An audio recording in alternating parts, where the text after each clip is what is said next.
উত্তরার মাইলস্টোন ট্র্যাজেডির কয়েকদিন পার হলো মাত্র। এরই মধ্যে আমাদের টাইমলাইন থেকে সেই শোক একেবারে হাওয়া হয়ে গিয়েছে। আমরা ফেরত এসেছি আমাদের সেই চিরচেনা ভার্চুয়াল জগতে।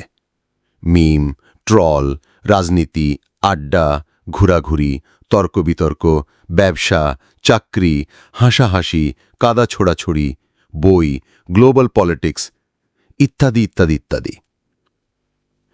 এবং এটাই হওয়ার ছিল। দিন শেষে জগতের কেউই কাউকে তাদের সমস্তটা জুড়ে ধারণ করে না এবং মনেও রাখে না। এটাই মানব সভ্যতার অবিসংবাদিত নিয়ম, এবং এই নিয়মের ব্যত্যয় কোনো কালে হয় না। একবার খেয়াল করুন তো, মাইলস্টোনের মতো এত করুণ ট্র্যাজেডি, চোখের সামনে ঝলসে যাওয়া মানুষগুলোর এত সকরুণ দৃশ্য যদি আমাদের টাইমলাইনে 4টা দিনও স্থায়ী হতে না পারে।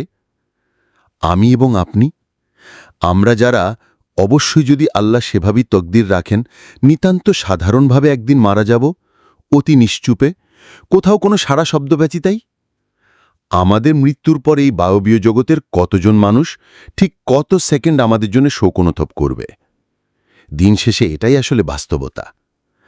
আরও খেয়াল করুন, মাইলস্টোনের শোক হয়তো আমাদের টাইমলাইন থেকে হারাতে সময় নিয়েছে 4 দিন, কিন্তু যারা হারিয়েছে তাদের আপনজন, যে বাবা মা হারিয়েছে তাদের ছোট ছোট রাজপুত্র আর রাজকন্যা, যে সন্তান হারালো তাদের পরম মমতাময় মা আর বাবা, যে স্বজনেরা এখনও দিন রাত একাকার করে ছুটছে হাসপাতাল থেকে বাসায়, বাসা থেকে হাসপাতালে, যারা কেবিনের জানালার পাশে আইসিইউর দরজার কাছে বসে কাটাচ্ছে দিন, কারণ তাদের স্বজনেরা জীবন আর মৃত্যুর সন্ধিক্ষণে দাঁড়িয়ে, সেই মানুষগুলোর স্মৃতি থেকে এত অল্প কয়েকদিনে কিন্তু এই শোক, এই ধকল, এই ভয় হারাবে না।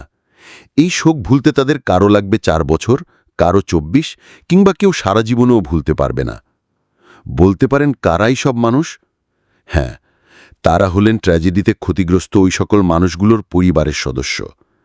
দিন শেষে আমাদেরকে একটু বেশি সময় ধরে মনে রাখেন আসলে পরিবারের মানুষগুলোই, বাবা আর মা, ভাই আর বোন, স্ত্রী আর সন্তানেরাই।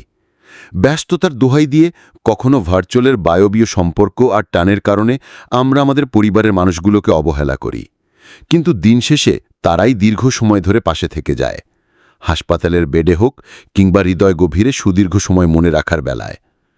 প্রিয়জনকে চিরতরে হারিয়ে ফেলার আগে এটা খুব কম মানুষই আজকাল উপলব্ধি করতে পারে। একবার একটা জায়গায় পড়েছিলাম, একদিন আপনি বুঝতে পারবেন আপনার পরিবারের কোলাহলই হচ্ছে দুনিয়ার সবচেয়ে মনোরম নৈশব্দ।